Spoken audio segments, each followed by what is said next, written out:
তো প্রথমে খুলতেই এটা দেখতে পেলাম, এটা কিন্তু কি সুন্দর একটা ছোট্ট প্যাকেটিং করে দিয়েছে, আর চারদিক দিয়ে কিন্তু সেলো টেপ দিয়ে মোড়াও আছে যাতে এয়ার প্রুফ থাকে আর জলটা যাতে না থাকতে পারে এর ভিতরে। দেখতে পাচ্ছ, এবার এটাকে খুলে নিতে হবে। তো আমার সামনে কাঁচি আছে, এটাকে খুলে নিই। তো কাটার পর আমি দেখতে পেলাম এর ভিতরে কিন্তু কালো কালো দানা মতন আছে, এগুলো মনে হচ্ছে বীজ। আর এগুলো কিন্তু ভালো করে দেখলে বুঝতে পারবে, একদিকে ফুটো আছে আর একদিকে মানে একটা ফ্ল্যাট আছে, আর একটা দিকে কিন্তু হুল টাইপের আছে। আর আমাদের ফ্ল্যাট দিকটা কিন্তু ঘষতে হবে। তো ফ্রেন্ড দেখতেই পাচ্ছ, এ দেখো এখানে একটা ফোঁটা পড়েছে, আর ফোঁটা পড়ে এখানে লেখাটা উঠেই গেছে।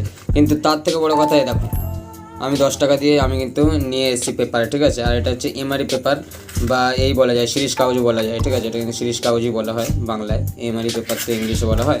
তাই এইবারে এই যে আমাদের পদ্ম বীজ, আর একটা একটা করে আমাকে সবকটা খুলতে হবে। তো ফাইনালি আরও কিছুক্ষণ ঘষার পর এইবার আমি দেখতে পাচ্ছি একটা সাদা কিন্তু অংশ দেখাচ্ছে। তো এখন দেখতেই পাচ্ছ যে এখানে দেখো শিরিষ কাগজ কিন্তু পুরো ঘষে গেছে, আর এখানে কিন্তু এখনও পর্যন্ত 10টা বীজ এখনও বাকি আছে, ঠিক আছে।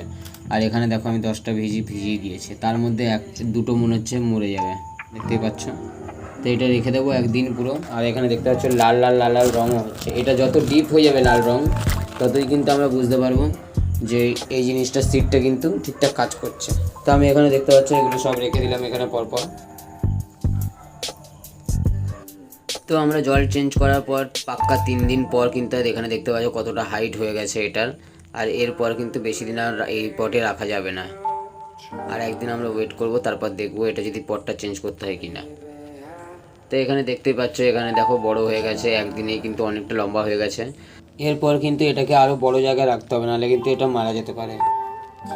তো পরের দিনই আমি এটা চেঞ্জ করে নিলাম, আর একটা বড় একটা প্লাস্টিকের বালতি নিয়েছি, যার ভিতরে কিন্তু জল রেখে এটা রেখা।